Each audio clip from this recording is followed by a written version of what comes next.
Hello दोस्तों, रोज़ की तरह आज भी प्रेरणादायक कहानी लेकर के आई हूँ। ये सीख भरी कहानी, इंस्पायर करने वाली कहानी जो है वो हमारे जीवन के लिए बहुत ही ज़रूरी होती है, बहुत आवश्यक होती है। ऐसा है ना कि ये सीख भरी कहानियाँ जो प्रेरणा देने वाली होती है वो हर व्यक्ति को कहीं ना कहीं से प्रेरित करती हैं। महान पुरुष जो होते हैं, आप सोचते हैं कि ऐसे बन जाते, नहीं, कहीं ना कहीं उनके पीछे कोई ना कोई मोटिव होता है, मोटिवेशन उनको मिलता है और वो कहाँ से कहाँ पहुँच जाते हैं। तो कहानी सुनने से सबसे बड़ा फ़ायदा ये होता है कि उसके अंदर के जो सुपात्र, अच्छे पात्र होते हैं, जो अच्छा कार्य करते हैं, उन्हें सराहना मिलती है, प्रशंसा मिलती है और जीवन उनका सुगम हो जाता है। तो बच्चे भी अपने में उसी पात्र को देखते हैं और वैसा ही कैरेक्टर निभाते हैं। तो इसमें बुरा भी क्या है?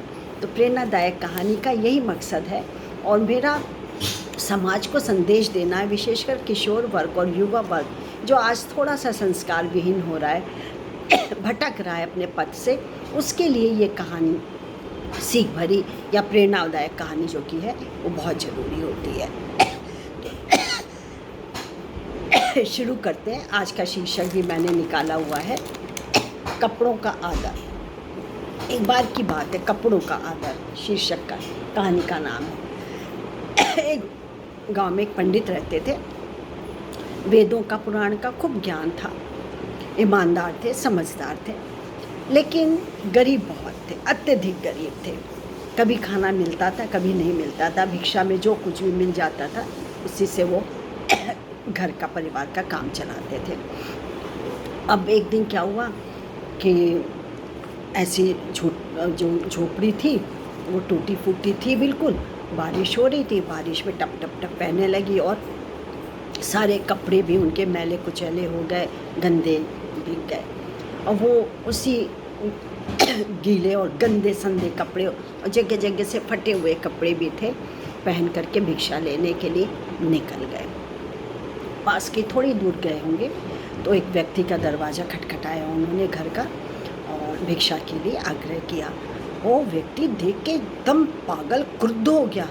बोले, जाने कहाँ से पागल लोग आ जाते भिक्षा मांगने, सुबह सुबह मूड खराब कर देते, कपड़े भी तुमसे ठीक से नहीं पहने जाते, जगह जगह से फटे हैं, ऊपर से इतने मैले कुचैले कि बदबू आ रही है, ऊपर से मैं बीमार पड़ जाऊँगा तो अलग, हटो यहाँ, कोई भिक्षा भिक्षा नहीं है। खाने की आदत पड़ गई, बैठे बैठे बड़बड़ बड़बड़ करते हुए चला गया। पट्टे से उसने दरवाज़ा बंद कर दिया, चला गया बेचारा मायूस था। सोचते सोचते सोचते जा रहा था, एक सज्जन व्यक्ति ने गाड़ी से, आलीशान गाड़ी से उतरे, उसने देखा और उसने कहा कि आप बड़े परेशान से चल रहे हैं, जा रहे हैं, आपने गाड़ी का हॉर्न भी नहीं सुना, क्या बात है?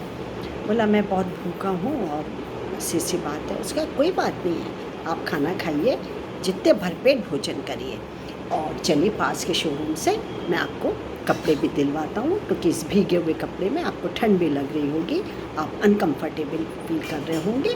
आपकी जो इच्छा हो, जितने की भी इच्छा हो, जितने कपड़े आपको चाहिए आप बिल्कुल लीजिए, सुविधा अनुसार आप ले लीजिए। ले लिया उसने, एक दो जोड़ी कपड़े लिए, भरपेट भोजन भी उसने कर लिया। अब दूसरे दिन क्या हुआ, वो पहले वाले व्यक्ति के, जिसने निकाल दिया था, उसके घर गया।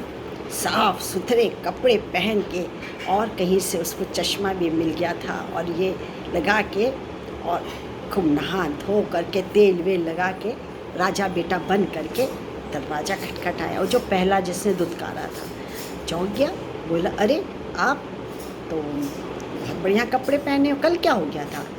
तो बोला, नहीं कुछ नहीं, ज़रा सा भीग गया था मेरे कपड़े। बोले, आज तो बड़े अच्छे लग रहे तुम, चलो तुमको भोजन करवाता हूँ। बस उसने खूब पकवान बनवाए और बड़ी सी थाली में उसको पकवान परोसा। तो जो पंडित थे उसे अपने कपड़ों पे डाल दिया एक गस्सा, दाल में भिगोई रोटी, पराठा या पूड़ी, ले खा। फिर हलवा लिया, ले खा। उसके बाद पूड़ी कचौड़ी ली, सब्जी ली, दम आलू लिया और खा। एक बार बार देख रहा था, कपड़ों में डाल रहा है, अच्छे भले कपड़े पहने हुए और दरिद्र भी मालूम नहीं दे रहा है और महंगे कपड़े पहना हुआ है और बर्बाद कर रहा है इससे कपड़े को। तो उत्सुकता वश पूछा, हर एक कोई जिज्ञासा होगी। बोले, पंडित जी आप क्या कर रहे हैं? और इतने अच्छे कपड़े आप पहने, साफ़ सुथरे, सुंदर, महंगे, आप कपड़ों को खिला रहे हैं। बोले हाँ और क्या करूँ, कपड़ों को ही तो खिलाऊँगा और किसको खिलाऊँगा, क्योंकि कल जब मैं फटे पुराने गीले कपड़े पहन के आया हुआ था गंदे, तब तो आपने मुझे खाना भी नहीं दिया और दुत्कार दिया। इसका मतलब कपड़ों की वैल्यू, कपड़ों को आप खाना खिलाना चाह रहे हैं तो मैं कपड़ों को खिला देता हूँ। ये बात है। उस व्यक्ति की जो कि आंखें भी खुली, शर्मसार भी हुआ, अवाक भी हुआ और बहुत उसको अंदर से ग्लानि हुई कि वाकई में जो मैंने किया था वो गलत किया। कहानी मित्रों ख़त्म हो गई। लेकिन आप सोचिए कि किसी व्यक्ति की महानता उसके चरित्र और उसके ज्ञान पर निर्भर करती है। कैसा चरित्र, अच्छा चरित्र, बहुत ज्ञानी है, इस पर निर्भर करता है, उसके पहनावे पर नहीं करता है। अरे कभी कभी मजबूरी वश होती है, जल्दबाजी में कपड़े नहीं बदल पाया, गीले हो गए, रास्ते में हो गए, फट गए, एक्सीडेंट हो गया, कुछ भी है, मजबूरी का फ़ायदा नहीं उठाना चाहिए। तो चरित्र कैसा है, उसका ज्ञान कैसा है, इस पर फोकस करिए, ना कि उसके पहनावे पर। अच्छे कपड़े और गहने पहनने से इंसान महान नहीं बन सकता, उसके लिए अच्छे कर्मों की ज़रूरत होती है।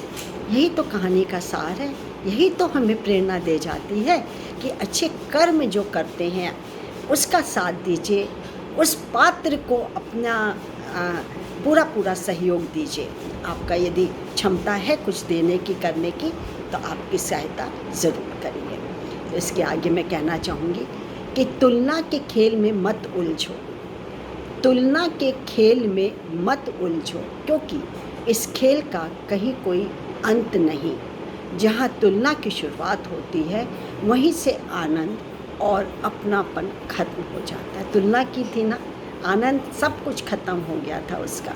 तो आप क्या करें कि जहाँ तुलना की शुरुआत होती है वहीं से आनंद और अपनापन, इमोशंस, सेंटिमेंट्स गायब हो जाते चले जाते हैं। कहानी का संदेश मुझे यही भेजना होता है कि अच्छे कर्म करिए और बेकार की बातों में, नकारात्मक सोच से दूर रहिए, परे हटा दीजिए और सकारात्मक ऊर्जा से भरपूर रहिए।